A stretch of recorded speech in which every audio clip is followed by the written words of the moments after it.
This video sponsored by School of Business Organization Private Limited. ஷார்ட்டாக சொல்லணும்னா SPO.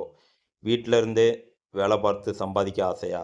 உடனே ஸ்க்ரீனில் தெரிகிற நம்பருக்கு உங்களுடைய பெயரையும் படிப்பு தகுதியையும் சென்ட் பண்ணுங்கள். ஸ்கிப் பண்ணாதீங்க, பெரிய தப்பு. தினம் 300 ரூபாய் சம்பாதிக்க அரிய வாய்ப்பு. இன்ஸ்டாகிராம், ஃபேஸ்புக் பயன்படுத்த தெரிந்தால் போதும். Content post and content publishing மூலமா தினம் 300 ரூபாய் சம்பாதிக்கலாம். இந்த வேலை செய்ய 5 நிமிடம் போதும். Work training support, group communication support, all language customer live chat support, முக்கியமா சொந்தமா ஒரு பிசினஸ் ஸ்டார்ட் பண்ற அளவுக்கு உங்களால கற்றுக்கொள்ளவும் முடியும், சம்பாதிக்கவும் முடியும். இந்த வேலை வாய்ப்பு வழங்குவது 5 வருடத்திற்கு மேல ரன் ஆகிட்டு இருக்க நம்ம தமிழ்நாட்டு company school of business organisation private limited. மேலும் விவரங்களுக்கு டிஸ்கிரிப்ஷன்ல கொடுத்திருக்க நம்பருக்கு வாட்ஸ்அப் பண்ணுங்க.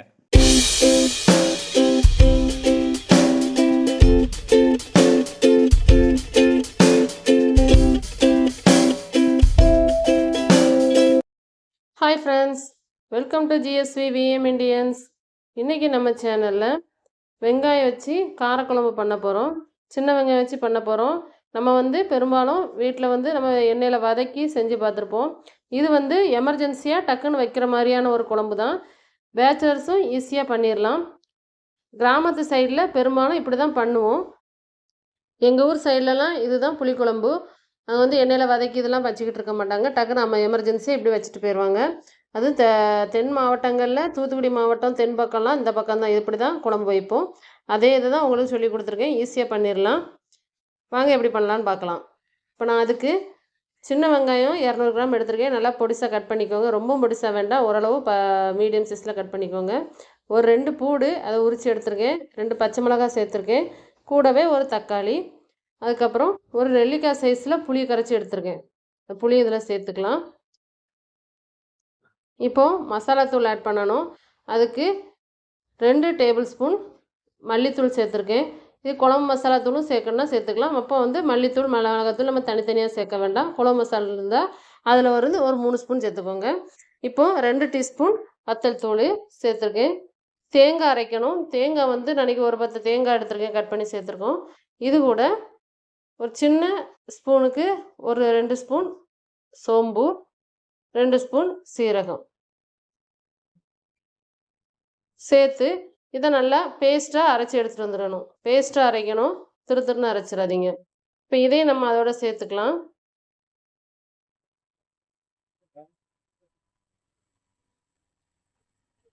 இப்போ அந்த மிக்சியை கழுவி அந்த தண்ணியை நம்ம இதில் சேர்த்துக்கணும். சேர்த்துட்டு குழம்புக்கு எவ்வளோ தண்ணி தேவையோ அந்த தண்ணியை நம்ம இதில் ஊற்றிக்கலாம். தேவையான அளவுக்கு தண்ணி வச்சுக்கோங்க. தண்ணி ரொம்ப வச்சிட வேண்டாம். ஏன்னா குழம்பு நம்மளுக்கு கொதிச்சு அது காஞ்சி வரணும். அந்த மசாலா வடலாம் போய் குழம்பு காஞ்சி வரணும். அதனால் தண்ணி இழுக்கும். தண்ணி கூட கொஞ்சம் வச்சுக்கோங்க. இப்போ நம்ம எல்லா பொருளையுமே கையாலே பிசைஞ்சு விட்டுக்கணும். இதை வதக்கலை நம்ம. அதனால் எல்லாத்தையும் நல்லா உடச்சி விட்டு வெங்காயம், தக்காளி இதையெல்லாம் நல்லா பிசைஞ்சு விட்டுக்கோங்க. அப்போ தான் அந்த குழம்புல அந்த எசன்ஸ் இறங்கும்.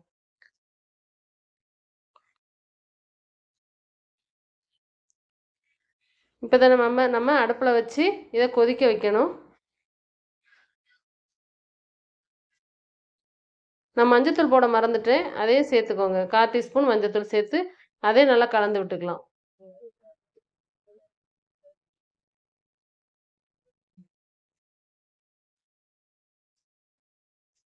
இப்போ நல்லா கொதிச்சு வந்திருக்கு பாருங்கள். அந்த சைடில் நம்மளுடைய மசாலா எல்லாமே ஒதுங்கி நிற்கும்.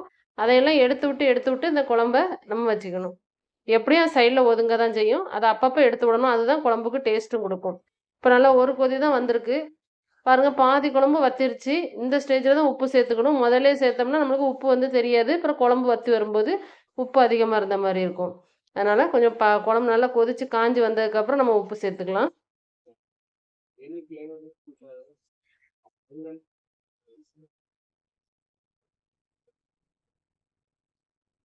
கடைசியாக குழம்பு இறக்க முன்னாடி ஒரு சின்ன துண்டு வெல்லம் மட்டும் சேர்த்துக்கோங்க. வெல்லம் ஆப்ஷனல் தான். உங்களுக்கு வேணும்னா சேர்த்துக்கலாம், வேண்டாம்னா விட்டுக்கலாம். குழம்பு ரெடி ஆகிடுச்சு. இப்போ நம்ம இதுக்கு தாளிப்பு ரெடி பண்ணணும். அதுக்கு ஒரு சின்ன கடாயில் நான் இன்றைக்கி நல்லெண்ணெய் சேர்த்துருக்கேன். தாளிக்கிறதுக்கு தக்கன மட்டும் எண்ணெய் சேர்த்துக்கோங்க. எண்ணெய் காய்ச்சதும் ஒரு டீஸ்பூன் கடுகு,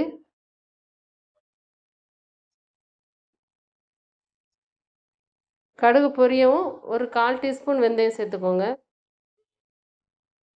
இது ரெண்டுமே பொரியட்டும். இப்போது நம்ம ஏற்கனவே பாதி வெங்காயம் எடுத்து வச்சுருந்தோம். அந்த வெங்காயத்தில் கொஞ்சோல பொடிசாக கட் பண்ணி அதையும் இதை சேர்த்துக்கலாம். ஒரு கொத்து கருவேப்பிலை சேர்த்து இந்த வெங்காயத்தை இது நல்லா வதக்கி விடணும். வெங்காயம் நல்லா வதங்கணும். வெங்காயம் அரைகுறையாக வதங்கக்கூடாது. வெங்காயம் நல்லா வதங்கணும். அப்போ தான் குழம்புக்கு டேஸ்ட்டு கொடுக்கும். பாருங்கள், வெங்காயம் இந்த அளவுக்கு பொன்னிறமாயிடணும். இதை வந்து நம்ம இப்போ குழம்புல சேர்த்துக்கலாம். வெங்காய குழம்பு மட்டும் இல்லை, நம்ம முருங்கைக்காய் குழம்பு, வெண்டைக்காய் குழம்பு எது வச்சாலுமே இந்த மாதிரி வெங்காயத்தை போட்டு தாளித்து ஊற்றும்போது அந்த குழம்போட டேஸ்ட்டே வேறு மாதிரி இருக்கும். நீங்களும் இதை ட்ரை பண்ணி பாருங்கள் ஃப்ரெண்ட்ஸ். உங்கள் ஃப்ரெண்ட்ஸுக்கும் இதை ஷேர் பண்ணுங்கள். பிடிச்சிருந்தா GSV VM Indiansக்கு சப்ஸ்கிரைப் பண்ணிக்கோங்க. தேங்க்யூ.